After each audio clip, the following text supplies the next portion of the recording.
जय मसीह की। शुभ संदेश टीवी के सभी दर्शकों का प्रेयर टाइम के एक और एपिसोड में मेरा स्वागत है। मैं आशा करती हूँ कि आप सभी प्रभु में बढ़ रहे हैं।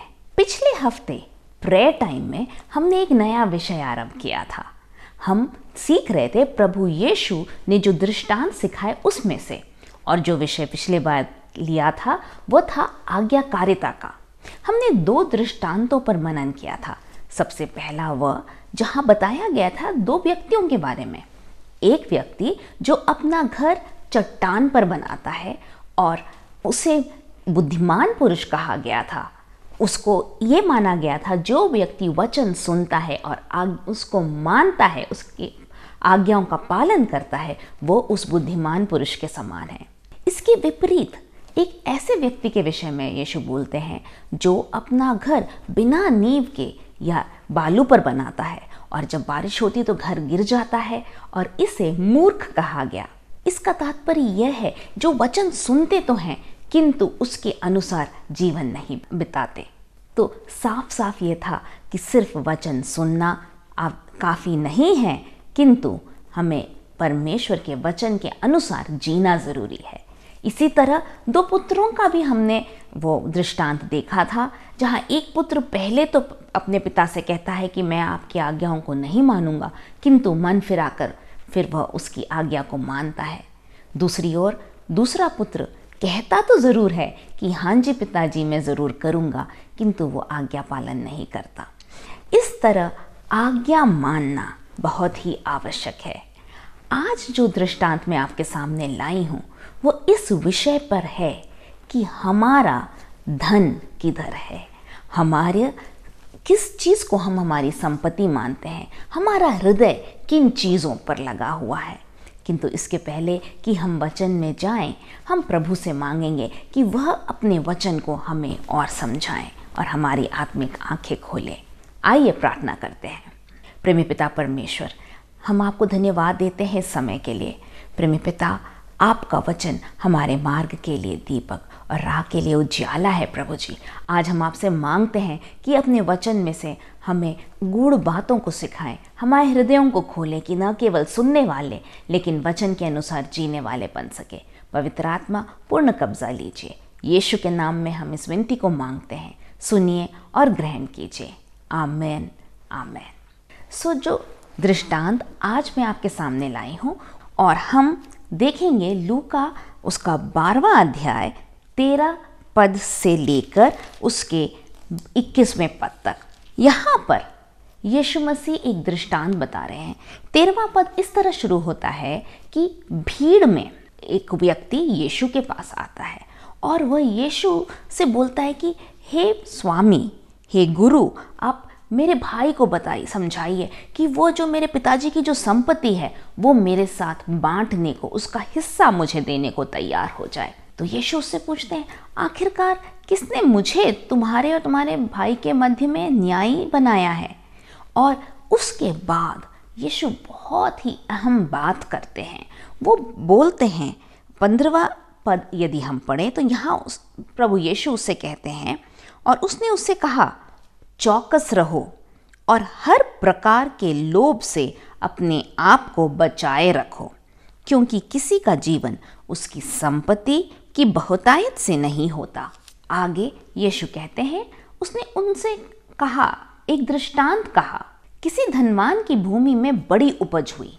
तब वह अपने मन में विचार करने लगा, मैं क्या करूं, क्योंकि मेरे यहाँ जगह नहीं जहां अपनी उपज इत्यादि रखूं। और उसने कहा, मैं ये करूंगा, मैं अपनी बखारियां तोड़कर उससे बड़ी बनाऊंगा और वहां अपना सब अन्न और संपत्ति रखूंगा, और अपने प्राण से कहूंगा कि प्राण, तेरे पास बहुत वर्षों के लिए बहुत संपत्ति है, चैन कर, खा पी, सुख से रह। परंतु परमेश्वर ने उससे कहा, हे मूर्ख, इसी रात तेरा प्राण तुझसे ले लिया जाएगा। तब जो कुछ तूने इकट्ठा किया है वह किसका होगा? ऐसा ही है वह मनुष्य भी जो अपने लिए धन बटोरता है परंतु परमेश्वर की दृष्टि में धनी नहीं। प्रभु यीशु यहाँ उस व्यक्ति की बात को सुनकर एक दृष्टांत बताते हैं, लेकिन उसके पहले मैं बताना चाहूँगी आखिरकार यीशु ने उससे ये क्यों कहा कि हर प्रकार के लोभ से अपने आप को बचाए रखना।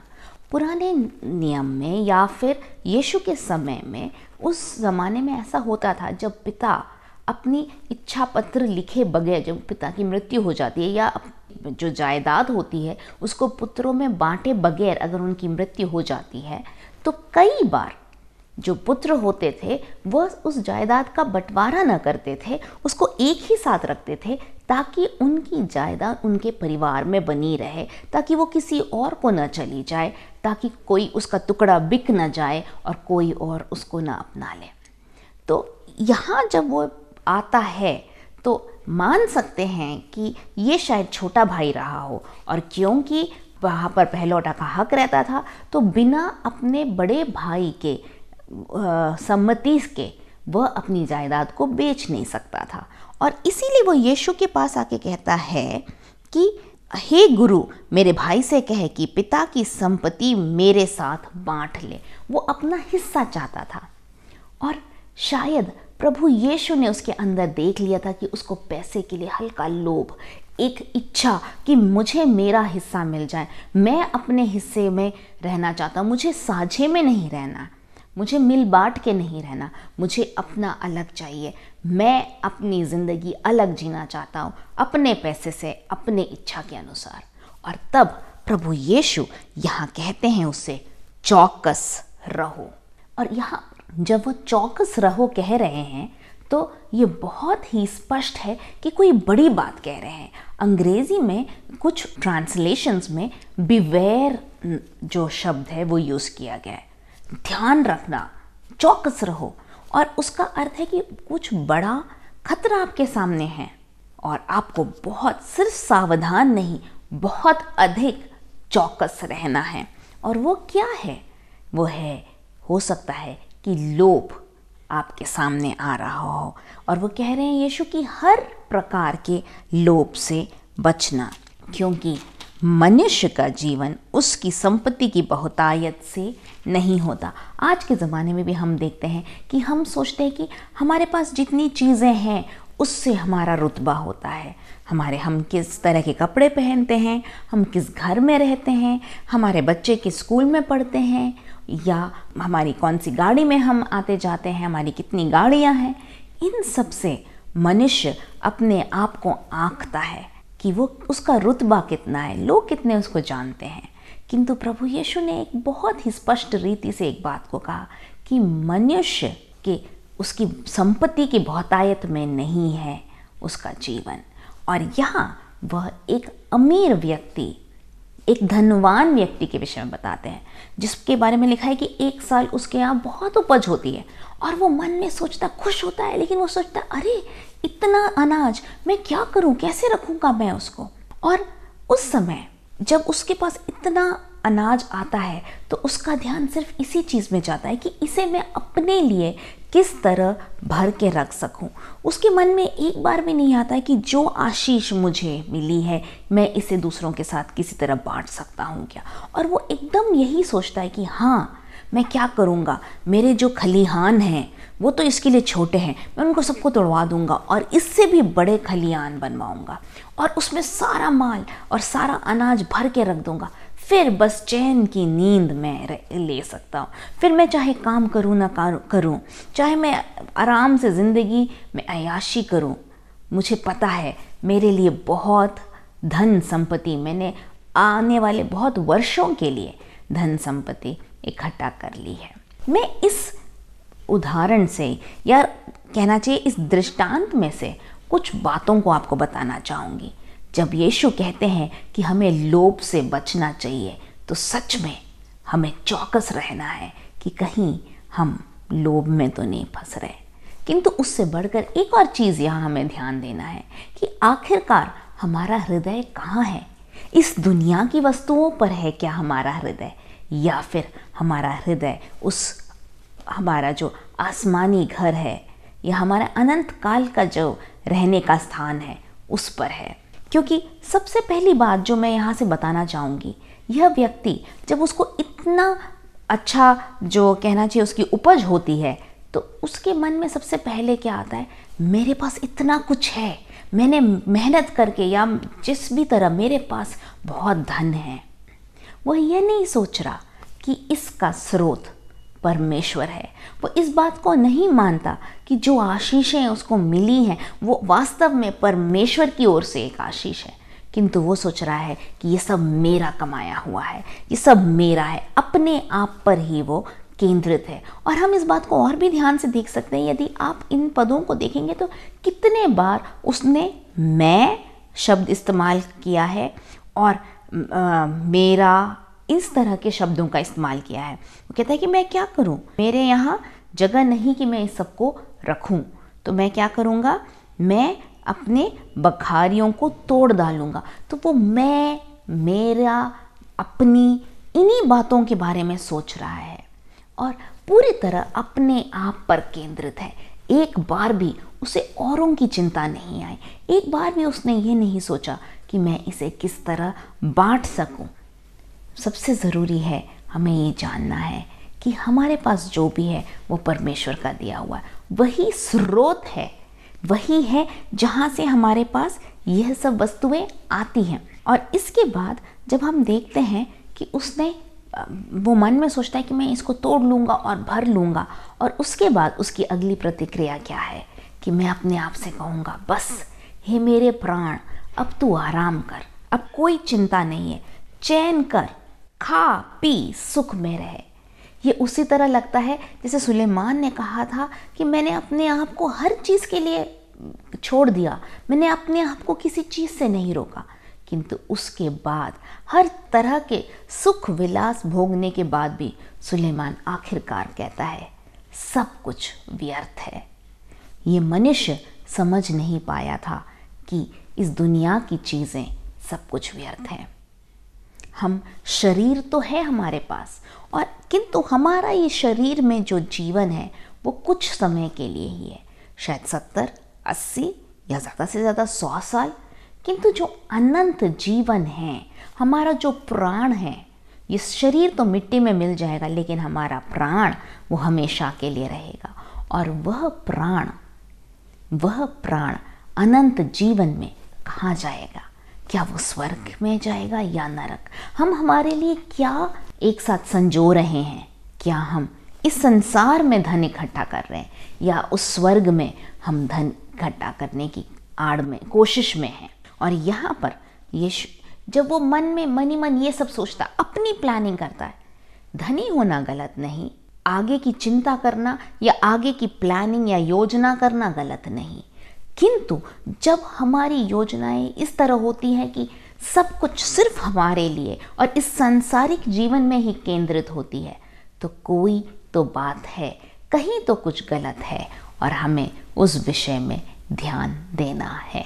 तभी तो प्रभु यहाँ कहते हैं कि हे मूर्ख, इसी रात तेरा प्राण तुझसे ले लिया जाएगा, तब जो कुछ तूने इकट्ठा किया है वह किसका होगा? जब हमारा भरोसा जो धन हमने एकत्रित किया उस पे हो जाता है तो वो हमारे लिए बहुत ही खतरे की बात है, क्योंकि यहाँ वो मनुष्य सोच रहा था कि उसका जीवन अब सुरक्षित है क्योंकि उसके पास पर्याप्त धन है बहुत सारे साल जीने के लिए।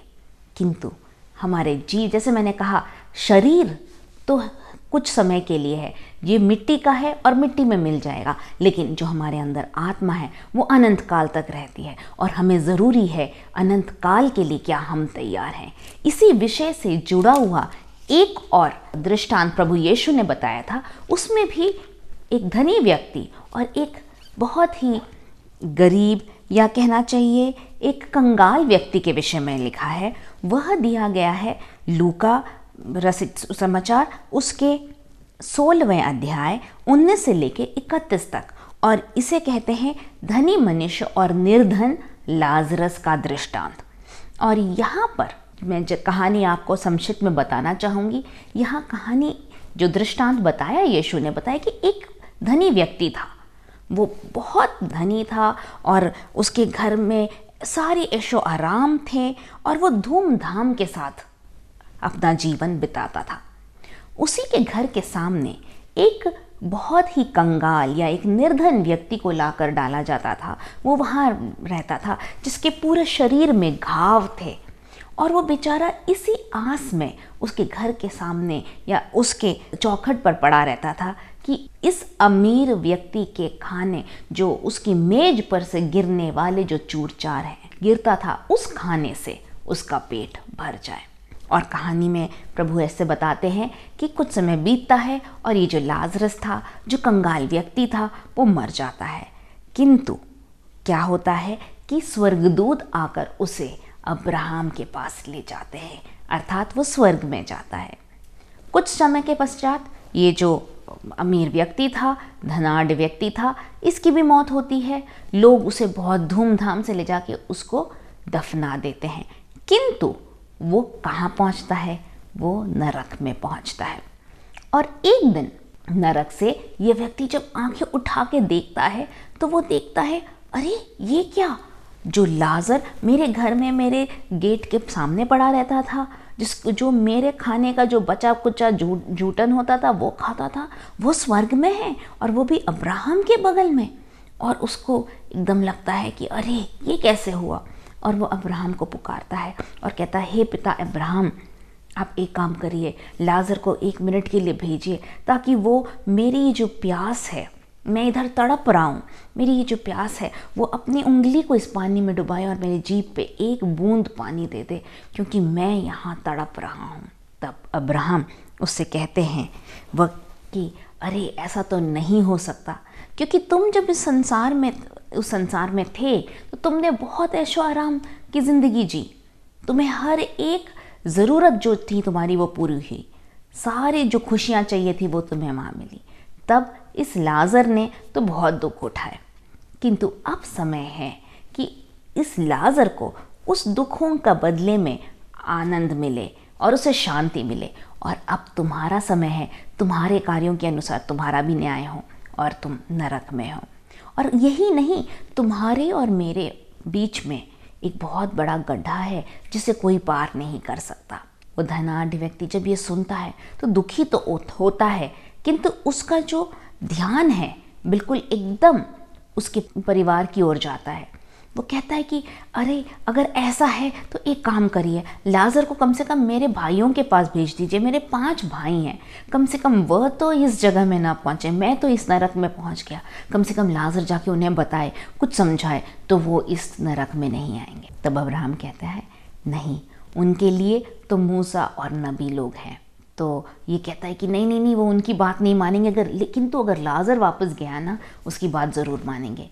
तब वह यहाँ अब्राहम कहता है, यदि उन्होंने मूसा और बाकी नबियों की बात न मानी तो यदि कोई मुर्दों में से भी जी उठे तो वो उसकी बात नहीं मानेंगे। इस दृष्टांत को हम जब देखते हैं तो एक बार मन में आता है, क्या क्योंकि वो धनी था इसलिए वो नरक गया और लाजर गरीब था इसलिए वो स्वर्ग गया? नहीं। क्या ऐसे ही होता है कि हर एक धनी व्यक्ति नरक जाएगा? नहीं, परमेश्वर का वचन ये नहीं सिखाता, बल्कि वचन में तो हम देखते हैं बहुत से लोग जो प्रभु को मानते थे, प्रभु के पीछे चलते थे, वो बहुत ही धनी थे। और जैसे हम देखें तो अब्राहम वो स्वयं बहुत धनी था जब इस संसार में था। मूसा को देखते हैं कि परमेश्वर उसको आशीषित करते हैं और वह मिस्र देश में एक राजकुमार के रूप में पैदाइश, उसकी परवरिश हुई थी। इसके अलावा यदि हम देखें, अय्यूब वो बहुत ही आशीषित था, सुलेमान वो बहुत ही आशीषित था, उसके पास हर तरह की धन संपत्ति थी। यही नहीं, यदि हम नए नियम में देखें तो यीशु ने भी धन और संपत्ति वाले लोगों को अपने लिए चुना। जक्कई जो पाप का जीवन बिता रहा था, उसके घर यीशु गए और जब उसने यीशु को पाया तो उसका जीवन रूपांतरित हुआ। मत्ती वो भी एक चुंगी लेने वाला था और बहुत धनी व्यक्ति था, किंतु यीशु ने उसे भी चुना। तो ऐसा नहीं है कि जो धनी व्यक्ति हैं वो स्वर्ग के राज्य में नहीं प्रवेश कर सकते, किंतु यहाँ जो केंद्र बिंदु है वह ये है, जैसे पौलुस कहता है तीमुथियुस से, धन का लोभ वही है पाप का जो आरंभ। क्योंकि जब धन स्वयं में गलत नहीं, किंतु जब हम धन के लिए लोभ करते हैं, जब हमारा ध्यान पूरी तरह उस धन पर रहता है, जहाँ हमारा धन है वहाँ हमारा मन रहेगा। यीशु ने भी ये कहा था कि जब हम मत्ती उसके 6 में पढ़ते हैं, उसके 19, 20, 21 में देखते हैं कि प्रभु यीशु कहते हैं कि इस संसार में धन इकट्ठा मत करो, जहाँ पर जो है कीड़े हैं और काई है वो सब उसे बिगाड़ सकती हैं, चोर आके चोरी कर कर ले जा सकते हैं, किंतु धन उस स्वर्ग में इकट्ठा करो जहाँ कोई चोरी नहीं कर सकता, कोई कीड़ा उसे खराब नहीं कर सकता। जब हम इस संसार में धन इकट्ठा करने में लग जाते हैं और वह भी सिर्फ अपने लिए, और हम पूरी तरह उस धन पर आश्रित होते हैं, तो हमारा जो अनंत काल है उसके विषय में हम नहीं सोच रहे। हमें ज़रूरी यह है कि भले ही संसार में हमारे पास धन हो ना हो, हमें काम करना है, मेहनत करना है। बिना धन के हम जीवन नहीं बिता सकते, किंतु क्या आप इस बात को मानते हैं कि हर एक आशीष, चाहे वो शारीरिक हो, चाहे वो आर्थिक हो, चाहे वो मानसिक हो, ये सब का स्रोत परमेश्वर है। यदि हम इस चीज़ को मानते हैं तो हम आशीष पाएंगे। दूसरी बात जो हमको ध्यान रखना है कि हम अपना भरोसा इस धन पर न रखें। हमारा भरोसा उस परमेश्वर पर होना चाहिए जिसके हाथ में हमारा जीवन है, क्योंकि धन तो हमारे साथ आज है, हो सकता है कल चले जाए। कल कोई विपत्ति हमारे सामने आए तो हमारे हाथ से वो चले जाए। तो हमारा भरोसा उस धन पर नहीं, लेकिन उस परमेश्वर पे होना चाहिए जिसने हमारी रचना की, जिसने हमें वो शक्ति दी कि हम धन कमा सकें। तीसरी बात, हमारे अंदर कभी भी धन के लिए लोभ न आने पाए। किसी भी तरह का, न केवल धन, किसी भी तरह का लोभ हमारे जीवन में न आए। चौथी बात मैं जो बताना चाहती हूँ कि हम उस स्वर्गीय राज्य में धन इकट्ठा करें। स्वर्ग राज्य में धन इकट्ठा करने का अर्थ क्या है? क्या मतलब है? क्या जो भी है सब दूसरों को बांट दें? नहीं, किंतु हमारे आसपास जब लोग हैं, परमेश्वर ने जो आशीष दी है, यदि हम इस बात को माने कि हम स्वयं का नहीं है किंतु ये आशीष परमेश्वर की ओर से है, तो हम उसे बांटने में हमें मुश्किल नहीं होगी, किंतु हमें खुशी मिलेगी। जो आशीष हमको परमेश्वर ने दी, हम दूसरों तक उसको बांट सके। तो ये हमें ज़रूरी है कि हम धन इकट्ठा इस संसार में नहीं, लेकिन स्वर्ग में इकट्ठा करें। यहाँ पर मैं 1 तिमोथी उसके 6वें अध्याय में से कुछ पदों को पढ़ना चाहूँगी, जो पौलुस लिखता है तिमोथियस को और बताता है कि धनी व्यक्तियों को क्या समझाना है। इसके 17, 18वां और 19वां पद में पढ़ना चाहूँगी। यहाँ लिखा है, इस संसार के धनवानों को आज्ञा दे कि वे अभिमानी न हों और चंचल धन पर आशा न रखे। किस पर भरोसा न रखे, किस पर आशा न रखे?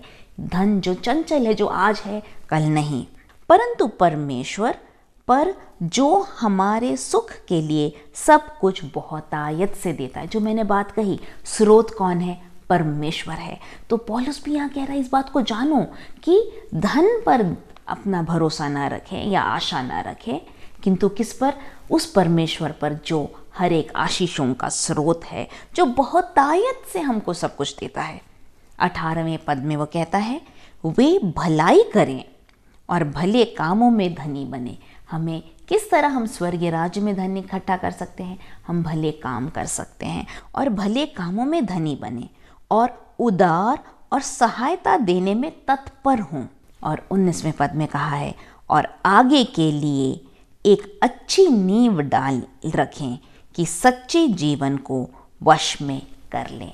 और यही है कि हम किस तरह उस स्वर्गीय राज्य के लिए अपनी नींव डाल सकते हैं। हमारे धन को इस संसार में नहीं इकट्ठा करें, लेकिन स्वर्ग में इकट्ठा करें, और हमारी आंखें उस अनंत काल के जीवन पर लगी रहें कि हम किस तरह उस अनंत जीवन को पा सकें। इन दिनों में हम जानते हैं कि हम लोग बहुत पिछले साल लोग कोरोना की बीमारी से होके गुजरे, और सब ये था कि कहीं मुझे ये बीमारी ना हो जाए, कहीं मैं पॉजिटिव ना हो जाऊं। भले ही आप शायद कोरोना के लिए पॉजिटिव जांचे गए हों या ना हो, किंतु हम सब एक और वायरस के अधीन है, वो कहते हैं वो है पाप का वायरस। हम सभी ने पाप किया है, किंतु कोरोना के लिए तो वैक्सीन के लिए बहुत बातें चल रही हैं कि वो पूरी तरह ठीक करता है या नहीं, किंतु पाप के लिए एक वैक्सीन, एक क्योर, एक चंगा करने या ठीक करने वाली एक बात है जो पक्का है कि जिसके द्वारा हम पूरी तरह ठीक हो सकते हैं और अनंत काल के जीवन को प्राप्त कर सकते हैं। वह है प्रभु यीशु मसीह का लहू। उसने अपने प्राण को उस क्रूस पर बहाया और उसने अपने लहू को बहाया, प्राण को दिया, ताकि यदि हम उस पर विश्वास करें और उसको ग्रहण करें तो हम अनंत जीवन पाएंगे। जो कोई उस पर विश्वास करेगा वो अनंत जीवन को पाएगा। क्या आपने उसे अपना उद्धारकर्ता ग्रहण किया है? यदि हाँ, तो फिर आपका धन उस स्वर्ग में है और तब आपका जीवन बदल जाएगा। तब आपका भरोसा इस सांसारिक धन पर नहीं, किंतु वो आत्मिक धन पर रहेगा। एक और बार मैं आपको प्रोत्साहित करना चाहूँगी कि अपनी नज़रों को उस स्वर्ग की ओर लगाएं। आइए हम प्रार्थना करें। स्वर्गीय पिता परमेश्वर, धन्यवाद इस समय के लिए। हर एक जो आपके वचन को सुन रहे हैं उन्हें आशीषित कीजिए और अपने वचन में और दृढ़ होने में और अपने मन को आप पर लगाने में और स्वर्ग में धन इकट्ठा करने में मदद करें। यीशु के नाम में आमीन। यदि आपके कोई प्रार्थना के विषय हो तो स्क्रीन पर दिखाए गए नंबर पर कॉल कर हमें बता सकते हैं या हमारे कमेंट बॉक्स में आपके प्रार्थना के विषय दे सकते हैं। हमारे प्रार्थना योद्धा आपके लिए प्रार्थना करेंगे। जय मसीह की।